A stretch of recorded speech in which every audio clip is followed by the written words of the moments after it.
really wish I'd waited till after the race to spend all my money on merch. Hello and welcome back. I'm John, a part-time triathlete. A dream of becoming an Ironman this year. Unfortunately, it did not quite go to plan. I recently competed in Ironman Portugal, so I wanted to take you through a little story of what happened on race day, or kind of the few days leading up to that. I will do another video at some point looking back at all the training, seeing what maybe I could have done differently or better, what worked, what didn't work, and then how that affected the race. But I just wanted to do a quick video, hopefully quick, it probably won't be, just to talk about, the race and how it went.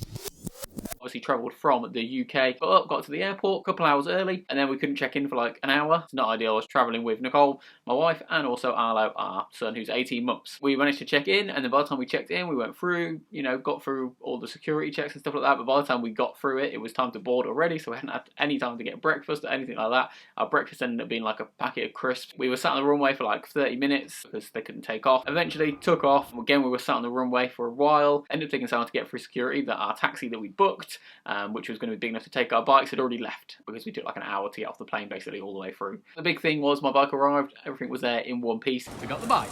I'd seen people already that had arrived. There's a Facebook group which had people discussing their travel, and loads of people had like lost their bikes or had bikes damaged. The next few days were fairly smooth. We were staying in Lisbon, which was like 30 minutes away drive from Cascais, where the Ironman was taking place. Probably not the best idea to stay that far away. We enjoyed Lisbon, had lots of great food. Unfortunately, the day before the race, I'd been and done the practice swim and registered. Okay, registration done. I took the wrong passport. I really made sure last night to check the passports, and then this morning I just took Nicole's passport instead. Thankfully they still let me in. Came home, had some leftover rice, and then was going back to drop my bike off, and yeah, it's just started to feel really sweaty and warm and not very good, and yeah, I had to rush to the toilet and ended up throwing up everywhere. All my lunch came back up, probably some of my breakfast as well. Then we were in such a rush to drop off the bike, so I didn't really have time to think about it, just kind of, cracked on. Got to the hotel, I got all my bags and stuff so I could sort all that out, get all my stuff organised in the correct bags. Went to drop off the bike, which again, I looked at my time, we were going to get a taxi or the bus to drop off the bike, and I looked and I just didn't have time, so I just had to ride my bike. The bike is dropped off.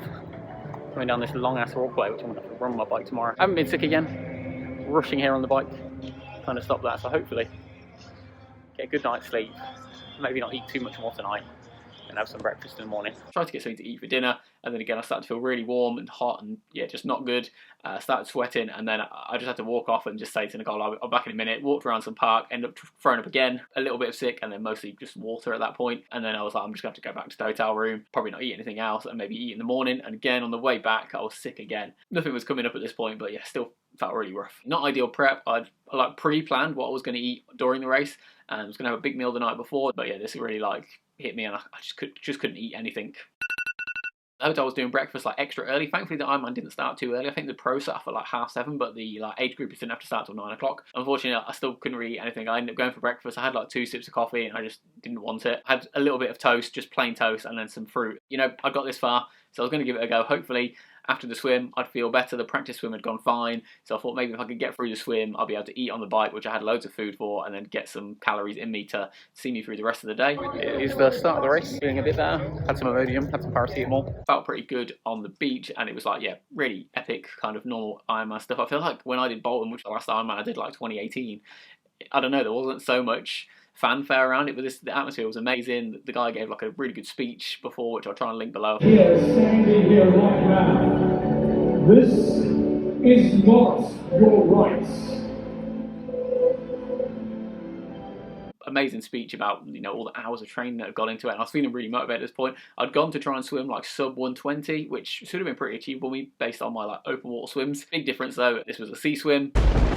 Went out, felt pretty good to start. I made it fast a few buoys. I started to kind of get thrown around a bit by the waves. It was really like up and downy, but I hadn't been sick or anything at this point. I thought, okay, if I can handle this and get through the waves, get through the salty seawater, hopefully then I can keep it down the rest of the race. I've only properly done like a swim session in the sea once before, and that was during a half Ironman. And it felt like a really long way out. I didn't want to look at my watch and see like how long I was taking. I just wanted to kind of keep my head down and keep going. But every single time we go past a buoy, I was like, surely we've got to be turning around soon. We were getting further and further away. Eventually we did hit the turnaround point, and then as I turned around, I had absolutely no idea where I was going. I turned around and I was like, oh, I can see a group of like arms waving in front of me. I'll go towards that. And that was the people that were coming towards me. So I had to quickly like turn the opposite direction, go out. It was kind of like a horseshoe shape. Went up there, and at this point, the direction we were going and like how big the waves were, I couldn't see any of the buoys. So I was just basically following other people, hoping they were going in the right direction, which in some cases they weren't. I ended up following one guy, and then we started getting whistled at by a guy who was on a board, like directing us back in the right direction. Eventually, I kind of went back in the right direction. I could see loads of arms ahead of me, but again, it felt like I've been in the water for ages at this point. It did feel better going back towards shore. I guess the current was probably behind us. I'd say there was probably like 3 or 4 buoys that I just absolutely had no idea where they were until I was near them,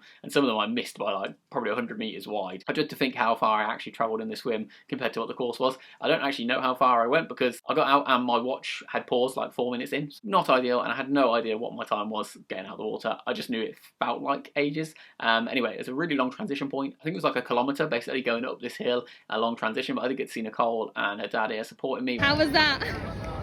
So nice.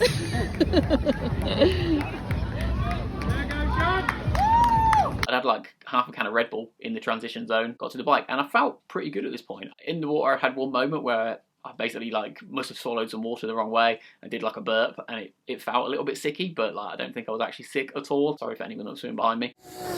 I got onto the bike, started, and like people were going really slow from the start, so I actually like overtook a couple people right off the start of the bike. I thought, okay, they're just taking it easy now, trying to get some food down them. I had a Cliff Bar a little bit more like half an hour later, but I had all my nutrition already planned out, so I had a couple of gels which were squeezed into a bottle. I had like 2 bottles of Tailwind on the bike, which is like 800 calories. You know, I still had a decent amount of calories that would hopefully keep me going. Basically, the course was split up into 2 halves, which you did twice. One really hilly section where you climb up like a mountain and then get to descend down the other side, and then during the descent you go around an F1 track. The rest of the course is basically just like a flat out and back. Okay, I'll get through the hard bit, get through the hill, don't go crazy, just try and grind it out, and then hopefully by the time we get to the downhill and then the flat section I'll be feeling a bit better. And it was really beautiful. I was quite worried about this climb, but it was fairly like consistent. It wasn't really steep at any points. Nice kind of just grind out, keep the cadence quite high, and hopefully not overdo it, which I don't think I did. So you reach the top of the climb and it's got like a little turnaround point. I missed the race briefing the day before. As that was happening, I was probably throwing up in a bathroom somewhere. One guy came past me and basically said I was cycling on the wrong side of the road. In Portugal, drive to the opposite side of the road to you do in England, but then at different points on the race you were on different sides of the road, which meant you were supposed to take a different line.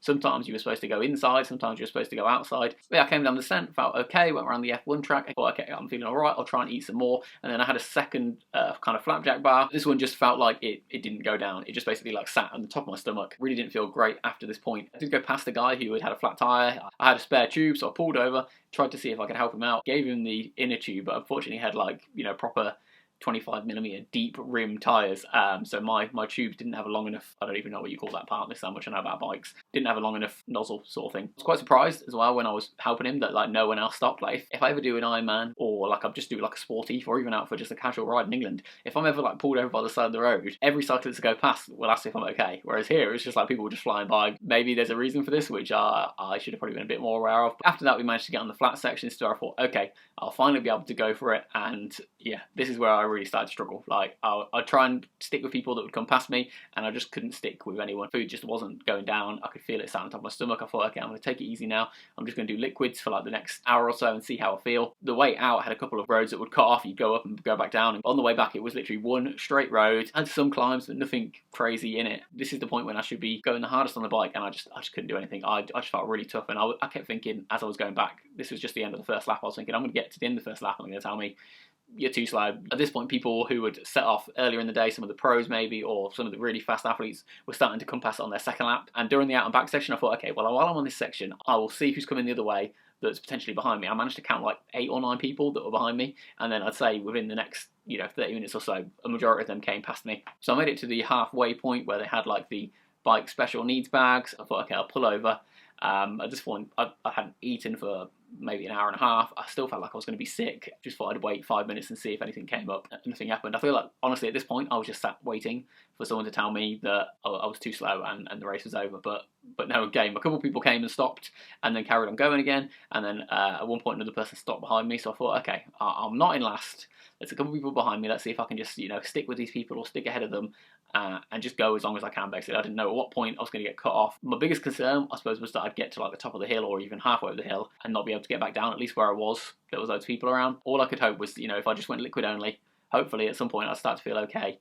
and then I'll be able to finish the race. So yeah, we set off on the second lap, went up the hill climb. The first time there was people everywhere, people coming up, people coming down. This point, everyone was really spread out, and I only saw a couple of people for the whole second lap. There was quite a few Japanese athletes, and one lady came past me. Well, okay, I'll try and stick with her as long as I can. I managed to stick with her for quite a little decent chunk of time, and then another guy came past me a bit later, called Rodrigo, and actually had like a stopped and had a chat with him. We were basically on like two opposite sides of the road, just cycling alongside each other, having a chat. I thought I'm probably not going to get a time penalty when I'm in second to last place, and I said to him, well, what's the cut-off time? I knew something about like 10 hours 30, but I had no idea what time I was on because my watch hadn't worked. He kind of estimated it, so it was looking like we were going to be pretty tight for the cut-off. I managed to stick with him for quite a little bit, and then even he went off. Probably been 3 hours at this point. I hadn't had proper food. I don't think I'd even really drank for like an hour because yeah, I just couldn't. The liquids wouldn't sit either. They just felt like I was so bloated. There is a picture of me on the bike where I look absolutely horrendous. It was not a good bike ride for me. And as I was heading out, it was starting to get dark at this point. I knew that the end was in sight. And as I got to the out and back, the turnaround, basically someone put his hand up and said, "You need to stop." And then when I got to him, he said, "You've been cut off. You should have been here like 20 minutes earlier,"